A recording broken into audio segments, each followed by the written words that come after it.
Mais Kenny, yo posa mutukutu yo koyo lo barate. Yo soko monike pasteur Marcelo za faux pasteur. Yebi se Manuel Dodi alongola ndekono libo match. Azonga normal. Yo lozo atata ya oyoka susio sambela kosala ba prière pour sekela liboma bwana ngona famille na bino elongwa nanu parce que yo moko pendo zana wana mwana moko bota muto esaka te. Dans son ba rappelo yango boye oya okata no fingi o macho kiti dana lobi. Mais on a courage. Il y a un traité Moussaï Nanzambe Kolobake. Moi, si na koufi, barolinga na soki na papa Wemba, maman Amazon, Buena Boye. Ça, c'est quoi ça? Yo zata na respect ba morte. Si ko limboma ya na ozo luka bat ba respecter mon Demain, toi, on a bando qui na réseaux sociaux, ça blague, hein? Ça blague, toi pena bando ki o ba bobalia misunya batu na butu to na bango. Eza blague. Ouais. Ça pena bango. Mama, yango zo mona mutu mususu aina yo ka pamba afinga ko kaka. Aza faux compte. Ye pona ye, il faut ba finga o kaka. So ba fingi sara sepeli. So donc ozo mona ke yo no fo vanda na komanga mona vandi na talinga bi o bandoki. Association bandoki on bazara na faciliter yo kana. Demain, attends, on dit bandoki. Attends, on dit bango ba bomani ba salani de mission ba fingani. Mais ce que komika po ba régler à faire ba la kisakindoki na bango envers yo ba yo kana. Tande na sangisa bino nyoso.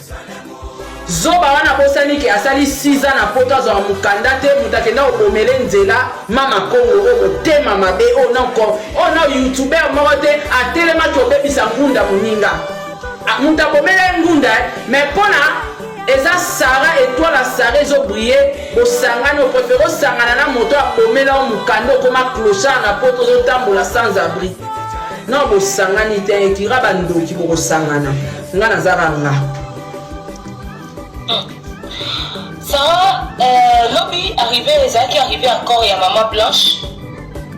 La question est qu'on s'est posé Béni.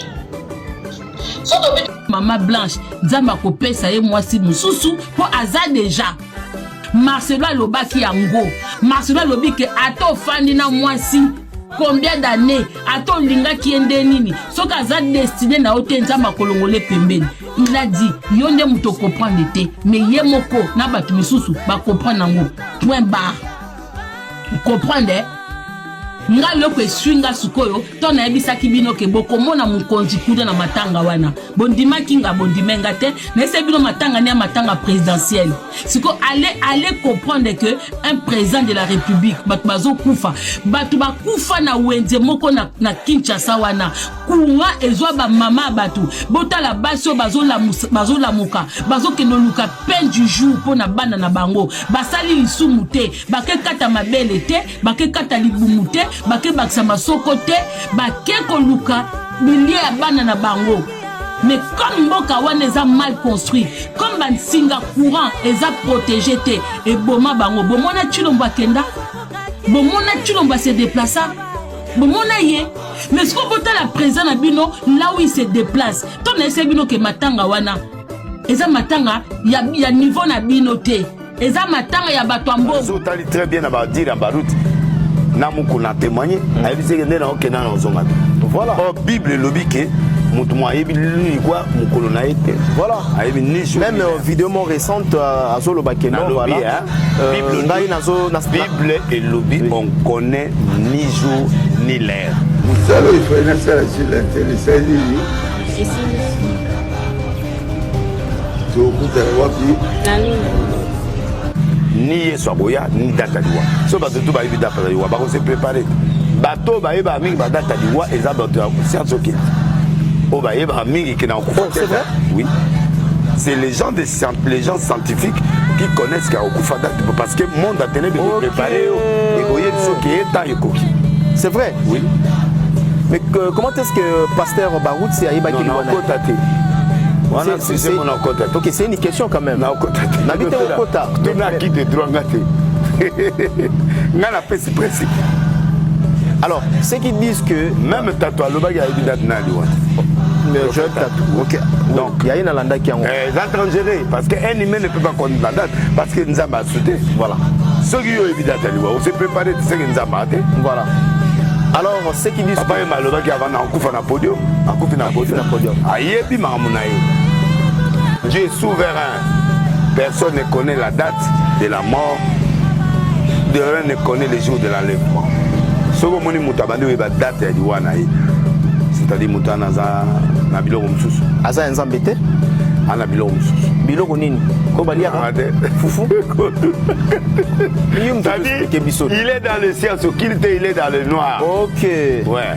Alors ceux qui pensent que les gars bon habitué à liwana. Très bien. Imagine la liwana on sana mo bulu tiso na kompembe na bande ko changer. Tout oyo aza ya nzambe akoye ba date liwana eti. Très bien. Moto aibi jour à okufa aza muta science occulte. Très bien.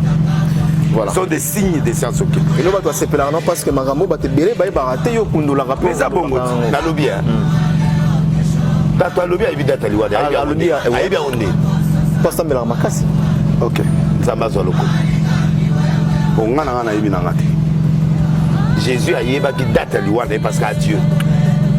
Oui. La prophétie qui était accompagnée, mais ça n'a rien à faire. Tous les humains, au sentir biloko, mais tu ne peux pas menteur où tu es dans le science.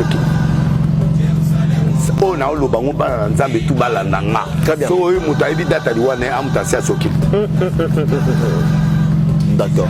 On connaît ni jour ni l'air. Mais ceux qui disent que vous avez date à l'eau,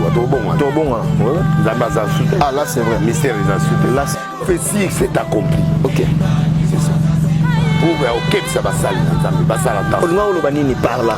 Je voulais le bateau et la doctrine, tout et la totika ba kisi, totika ba science occulte, totika ba bon coco, totika biloko butu. Pour ceux qui étaient bon aussi là. Et bandit. C'est-à-dire ils qui n'a pas une cartation même frère Patrice yemoka kamwe akomi azalaki azaki na kati mais babiloko ne bimi akomo sambela nini nana osambela ayebani bangonyo sona batutu bayebani problème na ngai ça faut pas tout ngana yebisa bino que trois quarts de l'église congolaise ezana magie magie noire, rouge, tout ça, science occulte. Mais, Bamoussou Batami. Mais naïf Saïbino d'ici 5 ans, d'ici 3 ans, nous avons Obama, à réveiller, à humilier. Naïf Saïbino, on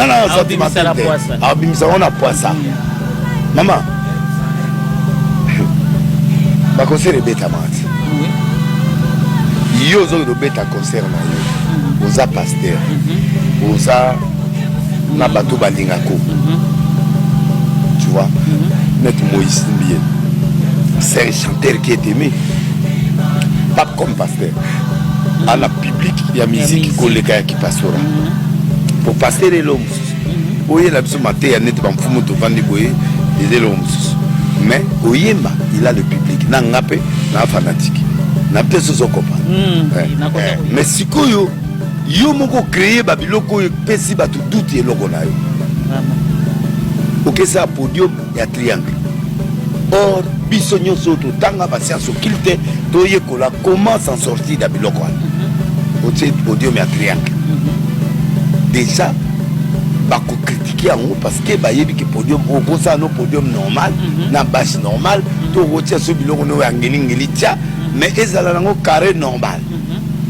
OK côté là on a ba triangle na kati forme penda maçonnique ba forme penda il y a ba science occulte ce qui aux la kati ya biloko na te mais du fait que tu crées un truc comme ça pour podium monta au salon ça yo mon créateur voilà autant l'image moro rapidement il y a pasteur Walesa ou Asimbaki pasteur mon il va passer dans la ngoté Balobi Zalaki emporté par le Saint-Esprit. Papa onction est à vitalité.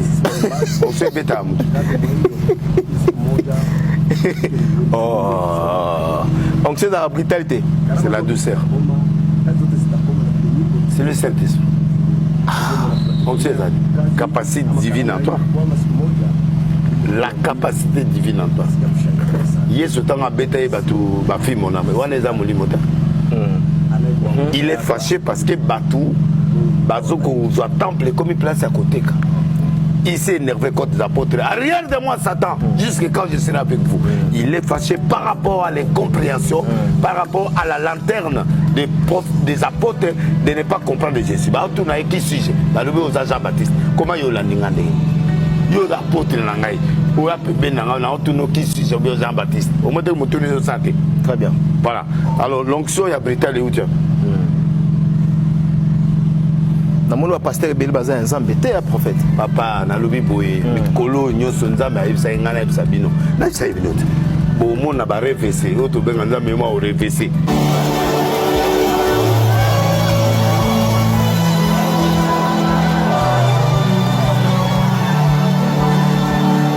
et puis vous avez réagi avec colère. Qu'est-ce qui s'était passé? Et ouais, ils ont un problème parce que mon temps le bandé moi là ça mon toit spirituel toza spirituel de ya comprendre kambo esalemaka ntango bato bayokaka prédication ndenge bayokaka na kati ya mitema na bango soki batangi jésus na bolingo na révélation toza nango mpona jésus christ yango nde esalaka te à un certain moment mpona kolakisa joie wana nde etindaka te okangi nano moto aza na kati ya koloba wana okangi na bilambo olobi me ozolinga oboma nga eloko nini ozolinga osala ezali expression ezali bolingo ezali joie oyo ya kolekisa pa moto aza na kati ya kopesa message wana balobi ezalaki emporté par le Saint-Esprit. Papa onction ezala vital te onction efeta motu